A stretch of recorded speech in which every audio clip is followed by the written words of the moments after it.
everyone, and welcome back to school. I'm going to give you just a quick tour of what's going to happen when you come back on campus. This is the main entrance to get into campus, but this isn't the only one. When you're here on campus, you'll notice that we have these markers on the floor, and that's going to be how you're going to enter school. Here's the first entrance into the main hallway. You'll need to stand 6 feet apart from the person in front of you, and the person behind you will have to stand 6 feet apart from you. If you choose to come through this entrance of the school, you're going to walk past this door, and if you saw the PAC news, they'll have it open so that way you can have your temperature checked. Now remember, you're going to have your temperature checked as you walk past this door, and you're also going to get a wristband. So it's going to take some time. Be patient with yourselves. All of us understand this is going to take some getting used to. If you don't want to go down the main hallway to come into school, there is a second entrance right behind me. Let me show you. Just like before, you're going to make sure to stand 6 feet apart from everyone, and you're going to walk this way. You're actually going to go through the old attendance office.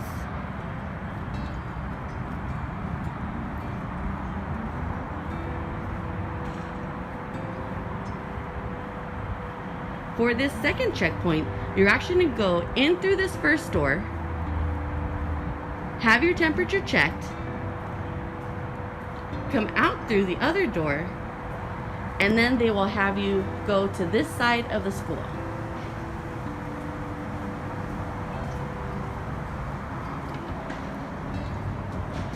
Just like the other checkpoint, this one is going to be a little packed because you also have to get your wristband. So just be patient, decide which one you want to go through.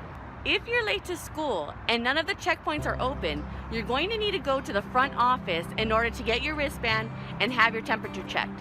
Let me show you which room that is. Here at the front of the school, the main office is this one right here, administration.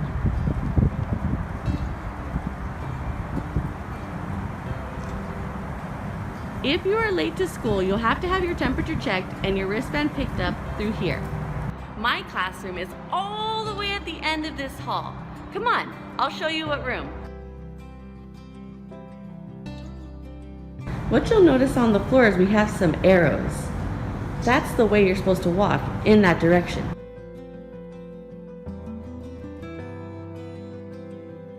Now we can see my room, room 140. When you make your way to my classroom, I'm going to have the door open, so that way you don't have to worry about opening or closing it. When you come into my class, the first thing you're going to do is sanitize your hands with our hand sanitizer. Right here in the front.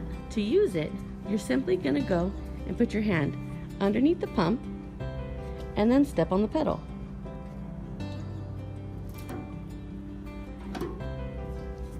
Whenever you use hand sanitizer, make sure you keep rubbing until all of it is gone.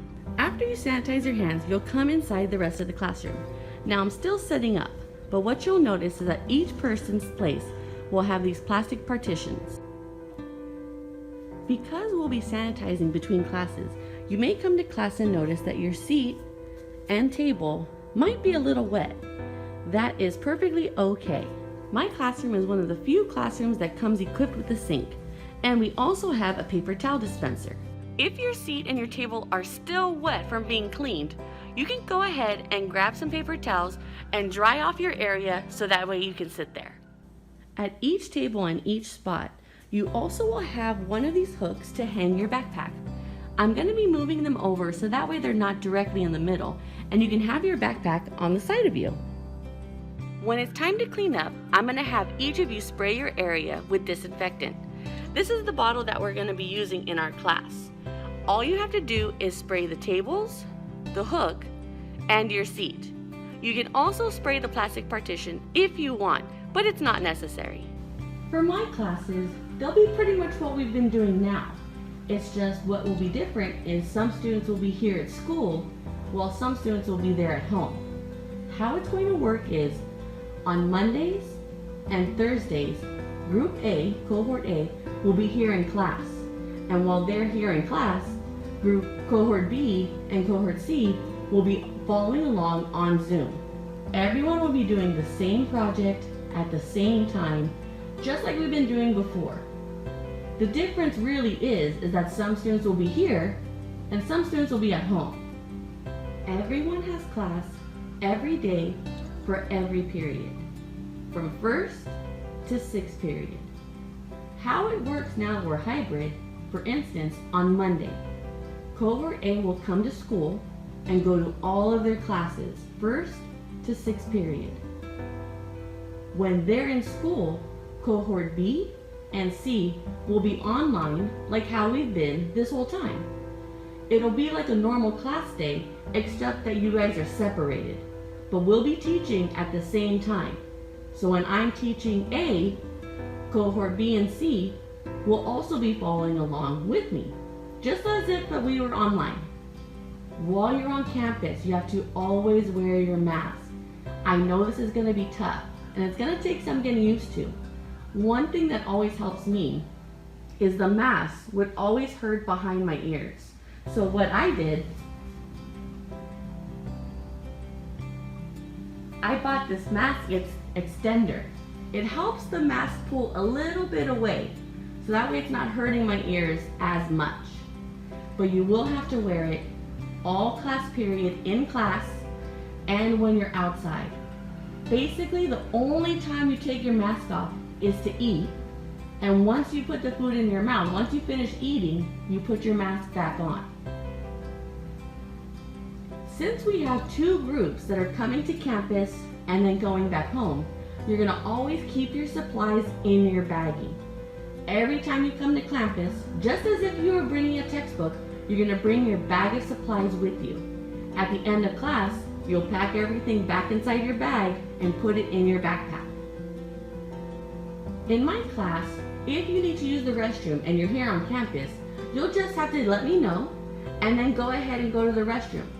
If there's someone already there, you just have to wait until they come back and then you can go. Just like before, you're going to have to keep some distance if you have to wait in line when you need to use the restroom. After you've cleaned your tables and your surrounding areas, you're going to have to wait for the bell before you can leave class. You're not going to come out of the same door that we came in. You're going to exit by this other door. This is our entrance door where you will come in. And I will have the door open so that way you don't have to worry about opening the door. When you're done cleaning, you're going to leave by this door, across the classroom. If you want me to keep this door open, so that way you don't have to open this door either, I can do that as well. That's no problem. Now let's talk about our new bell schedule. This schedule is for everyone, Cohort A, Cohort B, and Cohort C. One thing you want to notice is this schedule is the same every single day, Monday through Friday. There is no odd day. The first thing to notice is that students in Cohort A only come to school on Monday and Thursday. While they're in school, students in Cohorts B and C are working from home following along on Zoom or Google Meets, depending on your teacher. Students in Cohort B only come to school on Tuesdays and Fridays. While Cohort B is in school, Cohort A and Cohort C are following along from home either on Zoom or in Google Meets. Wednesday is the only day where everyone stays home. Students in Cohort A, Cohort B, and Cohort C, also the teachers. Even though Wednesday is completely online, our bell schedule doesn't change. Don't forget, you're going to have to wake up a little bit earlier because our new bell schedule, we start at 7:47 a.m. For those of you that are coming on campus, remember that you have to go through the temperature check and you also have to get your wristband, which is going to take some time. If school starts at 7:47, you're going to need to make sure you get there a little bit earlier or else you're going to be late to first period. As you look at this schedule, what you'll notice is that you have one break in between periods 3 and 4, but you do not have lunch. I shouldn't say that you don't have lunch, but in reality, your last class ends right before lunch. For those of you that don't have sports or activities after school, you'll be able to take your lunch and go home. One thing I want to make sure you all know is that after lunch at 2 p.m., There's student support. Some of you have already used this while we've been online, but some of you may not have. This is a chance for you to be able to talk to your teachers one-on-one, or depending on your teacher, you might have to schedule time in this meeting, but you can get any extra help on anything that you might need. Student support time is specifically set aside for every teacher that you have to help anyone that needs it. Next, I want to discuss the Qualtrics survey that everyone has to take. Cohorts A, B, and C, teachers and staff, we all take this survey every single day before we come to school or before you start your first class. Every morning you're going to receive an email to start your daily symptom check. Here is an example of the email that I normally see. I think you should be seeing something very similar, but I'm not positive. This survey is something you're going to be doing every single morning. It'll always be in your email, and you'll simply just answer the questions as they come. The survey is very easy and very quick.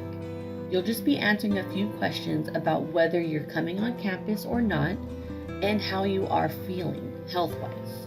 When I first started filling out this survey a few weeks ago, this last part always confused me, but all it means is that I won't be coming on campus and I'm working from home. Cohort C, you'll probably see this image every single day. Cohorts A and B, you'll see this on the days that you don't come to school. The X really threw me off, but it just meant that I wasn't coming on campus. Again, everyone will be filling out this survey every day. If you're in cohorts A and B, you will also have to show proof that you've answered the survey when you get your wristband. You can show this by showing it on your phone or on your Chromebook, whichever is easiest for you. But just know that that's going to be part of the whole coming to school in the morning and entering campus routine. Finally, you might be wondering what you should bring if you're coming to school. For sure, your mask. You have to wear your mask on campus at all times. Also bring your backpack. You're going to have stuff inside that you need to carry. You have to bring your Chromebook. Please, please, please make sure it's charged. Also bring your Chromebook charger just in case. You're going to need to bring the materials for class. For us, this is art supplies, but your other classes, you probably need to bring your books and other things. Some students wonder, should I bring pens and pencils? You can always bring it just to be on the safe side. You just want to have your own material so that way you don't have to share with anyone. You will also need to bring your own water bottle to use. The water fountains on campus will not be working, so make sure you have your own water bottle. Also, if you have headphones, make sure to bring those as well. If you don't worry. You'll be able to get headphones when you're at school. Remember, this is going to be a transition, and we're learning how to do this new way of coming to school and this new bell schedule. So be patient. Be patient with yourself. Be patient with your teachers. Be patient with staff. We're all going to get through this. It's going to be fine. But there's going to be a learning curve. It's okay.